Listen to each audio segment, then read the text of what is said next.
Alright, going to put some starter fluid in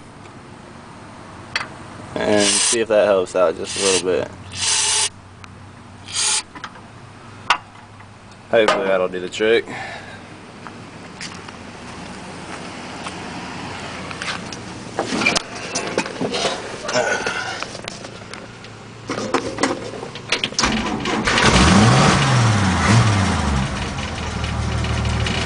What do you know? That was it.